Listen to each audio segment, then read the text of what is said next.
조코피TV는 신차 저금리 상품의 대표 카동, 프리미엄 카드의 대표 파니니와 함께합니다.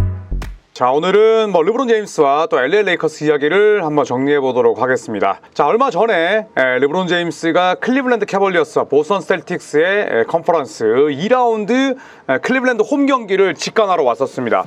클리블랜드 장내 아나운서의 샤우팅도 멋있었고, 또 캐벌리어스 팬들도 전부 다 기립박수로 이 르브론 제임스의 귀환을 환영했었는데 상당히 좀 이례적이었죠. 왜냐하면 클리블랜드 소속이 아닐 때 르브론 제임스가 이 클리블랜드의 경기장을 찾은 게 딱 10년 전이었어요. 그래서 언제였냐면 지맨, 지드너스 일거스커스라는 르브론 제임스와 함께 오랫동안 호흡을 맞췄던 이 선수의 영구 결번 행사에 르브론 제임스가 왔었습니다. 그런데 그 당시에는 르브론 제임스가 마이애미 히트 소속이었고, 그리고 또 시즌 도중이었기 때문에 르브론 제임스가 시카고에서 개인 전용 비행기를 타고 클리블랜드로 가서 일거스커스를 축하해줬어요.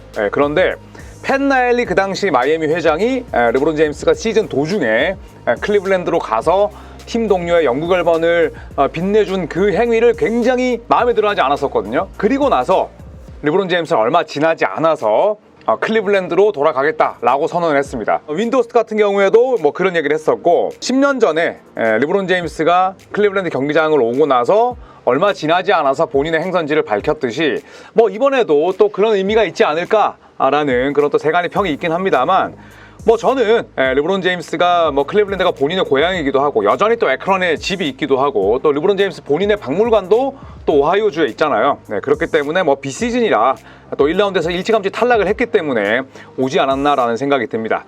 이게 슈퍼스타의 운명 아니겠습니까?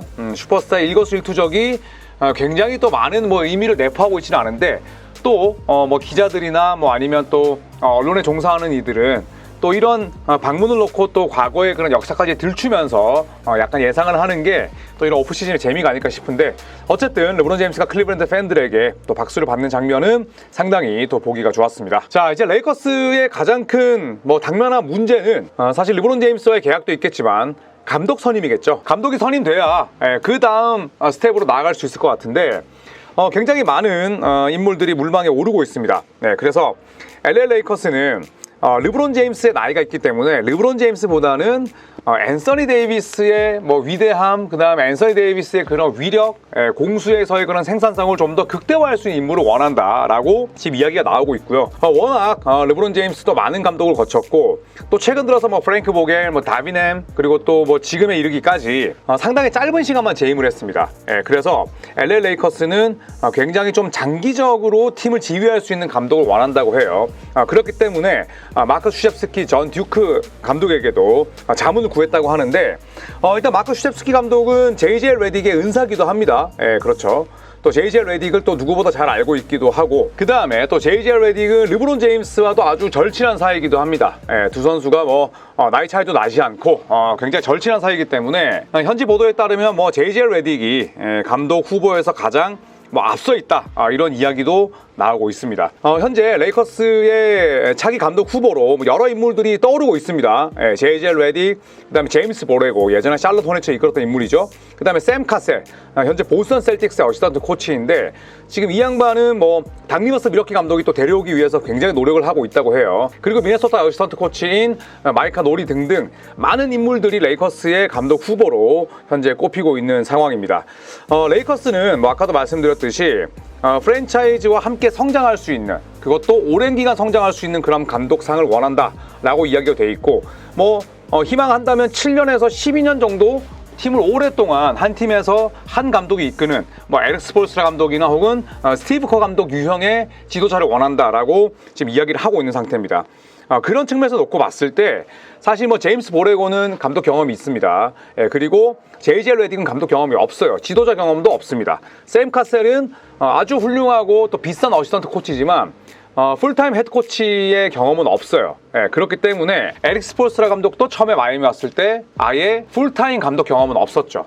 그리고 스티브 커 감독은 감독이 되기 전에 피닉스 선즈 단장도 했었고 해설자도 했었지만 지도자 경험은 없었어요. 그렇기 때문에 레이커스는 오히려 새로운 아예 감독 초짜를 발굴해서 스폴스트라나 혹은 스티브 커 감독처럼 한 프랜차이즈에서 초짜 감독이 오래 하는 그림을 원한다라는 거죠. 저는 레이커스가 르브론 제임스와 계약을 맺는 것도 중요하고 또 각종 트레이드 루머를 또 실현시킬지 말지를 결정하는 것도 중요하지만 제일 첫 번째 단계는 감독을 선임하는 것이라고 생각을 해요. 그래서 르브론 제임스가 연장 계약을 맺는다면 2년, 3년이지만 아까 본문에 나왔듯이 앤서니 데이비스가 가지고 있는 위대함이나 위력을 좀 극대화할 수 있는 그런 인물 쪽에 초점을 맞추지 않을까 생각을 해봅니다.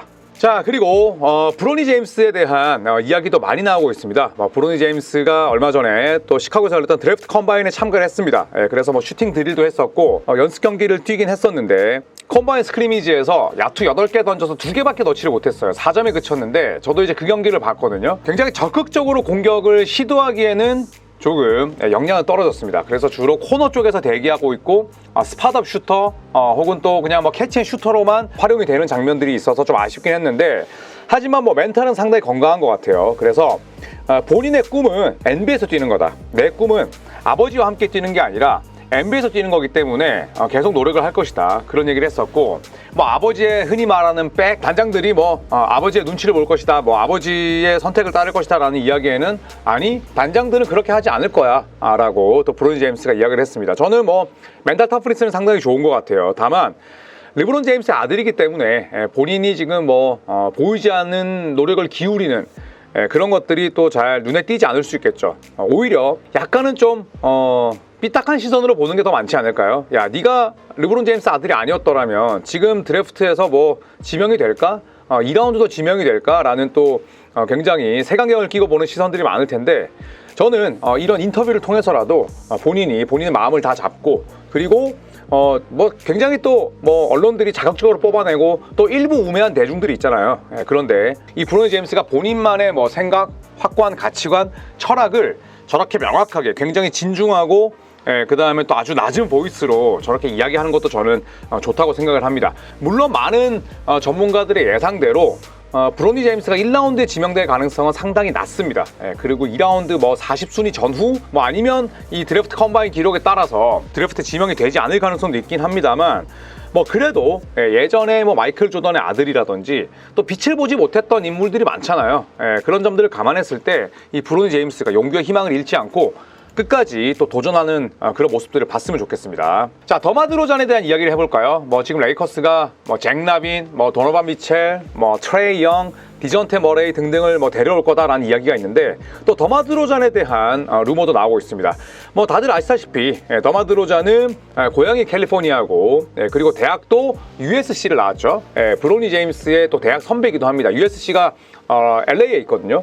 그리고 또 더마 드로잔은 여기 본문에 나와 있듯이 코비 키드입니다. 어릴 때부터 코비 브라이언트를 굉장히 좋아했던 그리고 LA 레이커스를 응원했던 인물인데 이 더마 드로잔이 내가 홈인 레이커스에서 뛰는 것에 대한 가능성은 항상 열려있다. 이렇게 이야기를 했습니다. 더마 드로잔이 현재 시카고 불스 소속으로 뛰고 있는데 시카고 불스가 2년 연장 계약을 제시했지만 본인은 거절을 했습니다. 그래서 2년 8천만 달러의 연장 계약을 했지만 드로잔은 받아들이지 않았죠. 왜냐하면 계약 기간에 대한 이슈 때문에 드로잔은 3년을 원했었는데 일단 시카고 불스에서 보여줬던 경기력, 경쟁력은 상당히 훌륭합니다. 상당히 훌륭하고 또 지금 아래쪽 본문에 나와 있듯이 더마 드로잔이 나는 NBA에서 20년 정도 뛰고 싶지는 않다. 아이들이 그립고 또 아이들과 함께 하고 싶고 그리고 가족들과 함께 하는 시간을 원한다라고 이야기를 했었는데 지금 드로잔이 이제 15년을 뛰었습니다. 그리고 더마 드로잔이 행선지를 정할 수 있는 그런 얼마 남지 않은 기회이기도 해요. 다만 LA 레이커스가 더마 드로잔을 FA로 영입할 수는 없습니다. 결국 필요한 건 사인 앤 트레이드인데 그 사인 앤 트레이드의 주축이 될 선수는 바로 디앤젤로 러셀이죠. 그런데 이 사인 앤 트레이드 같은 경우에는 선수의 동의가 있어야 되지 않겠습니까? 그랬을 때 과연 디앤젤로 러셀이 시카고 불스로 갔을 때 무엇을 얻을 수 있을까라고 묻는다면 저는 딱히 이점은 많지 않을 것 같아요. 그래서 사인 앤 트레이드로 데려오기는 쉽지 않고 다른 방법도 지금 거의 다 막혀있기 때문에 저는 더마 드로잔이 결국 본인이 어릴 때부터 좋아했었던 레이커스의 골드 앤 퍼플 유니폼을 입고 뛰기는 쉽지 않을 거라고 생각을 합니다. 자, 물론 더마 드로잔이 나중에 어떤 가능성이 있을지 한번 지켜보자. 그리고 나는 레이커스와 같은 역사적인 팀에서 뛰는 것에 대해서 항상 열려있다라고 이야기를 했지만 방법이 그렇게 많지 않은 건 사실입니다. 자, 그리고 페이더웨이라는 이 사이트에서 LA 레이커스가 케빈 듀란트를 영입할 가능성에 대해서 또 언급을 했습니다. 뭐 사실 이제 거의 비시즌이니까요. 뭐 이런저런 또 루머들이 나오잖아요. 레이커스가 이번 오프시즌 때 피닉스 선즈와의 거절할 수 없는 제의를 통해서 듀란트를 영입할 가능성도 있다라고 보도를 했습니다. LA 레이커스는 케빈 듀란트를 받고요. 피닉스 선즈는 디앤젤로 러셀, 사인 앤 트레이드입니다. 그 다음에 루이 하치무라, 터린 프린스, 맥스 크리스티, 2029년 1라운드 픽, 2030년 1라운드 픽 스왑을 제시할 것이다. 제시한다면 피닉스는 거절할 수 없이 듀란트를 레이커스에 내줄 수 있다라고 이야기를 했습니다. 그래서 주요 골자는 뭐 이렇고요. 뭐 간단하죠. 레이커스는 제3의 스타가 필요한데 물론 제3의 스타가 젊고 날랜 뭐 20대의 슈퍼스타, 뭐 도노반 미첼, 뭐 아니면 뭐 트레이 영, 그다음에 티어는 떨어지지만 뭐 디존테 머레이, 뭐 아니면 뭐 잭 라빈 이런 선수라면 좋겠지만 쉽지 않잖아요. 누가 뭐 20대 전성기의 노인 선수를 팔겠어요. 그래서 듀란트를 데려오는 대가로 피닉스 선즈는 왜 이 제안을 받아들일 수밖에 없냐면 디러셀이라는 1번이 지금 피닉스에게 필요하다. 1번이 없지 않느냐. 브래들리 빌과 데빈 부커로는 1번을 세울 수 없음을 우리는 지난 시즌을 통해서 느낄 수 있었다. 그리고 루이 하치무라 역시도 LA 레이커스에서 르브론과 또 앤서니 데이비스가 있는 한 한계는 명확하다. 피닉스 선즈에 온다면 충분한 출전 시간과 공간을 마련할 수 있다. 라는 것이고요. 뭐 터린 프린스는 사실 뭐 셀러리 덤프까지는 아니지만 그래도 연봉을 맞추기에 또 좋은 조각이고 어떤 팀을 가더라도 제 몫을 해낼 수 있는 빅 윙이고 맥스 크리스는 사실 거의 좀 약간은 세미 실패한 유망주긴 하지만 또 피닉스 입장에서 한번 긁어볼 만한 복권이죠. 피닉스 선즈 같은 경우에는 뭐 가장 지금 깝깝한 게 2030년까지 1라운드 픽이 없습니다. 그렇기 때문에 일단 픽을 확보하는 게 굉장히 중요하잖아요. 아무리 윈나우 팀이고 지금 미래 자산을 다 팔아서 윈나우 팀을 만들고 당장 이길 수 있는 팀을 만들었다 하더라도 이게 픽이 없으면 깝깝하잖아요. 그렇기 때문에 2030년까지 1라운드 픽이 없기 때문에 이 드래프트 픽을 획득하는 건 상당히 귀중한 자산이다 라는 거죠. 그래서 이런 점들과 또 향후에 로스터를 개선할 수 있는 그런 유연성을 다할 수 있는 트레이드다. 이게 이제 피닉스를 설득할 수 있는 명분이 되는 거죠. 그렇기 때문에 뭐 이런 가능성이 뭐 사실 뭐 5% 되겠습니까? 하지만 이런 제안도 있다. 이럴 가능성도 있다라는 것을 또 한번 지켜보면 재밌지 않을까 해서 또 페이더웨이에서 제안한 이 트레이드를 한번 가져와 봤습니다. 자, LA 레이커스의 할 일이 굉장히 많습니다. 감독 선임해야 되고 르브론 제임스의 거취를 또 빠르게 결정 지어야 되고요. 그리고 이 로스터에서 또 아주 뭐 커다란 또 태풍을 몰고 올 만한 그런 움직임이 있을 수 있는지 그 가능성에 대해서도 타진을 해야 됩니다. 그렇기 때문에 LA 레이커스가 가장 30개 팀 가운데 바쁜 오프시즌을 보내지 않을까 생각을 합니다. 자, 여러 루머가 나올 때마다 저희가 또 잘 취합해서 이 컨텐츠로 만들도록 하겠습니다. 자, 주말 잘 보내시고요. 저는 여기서 물러나겠습니다. 고맙습니다.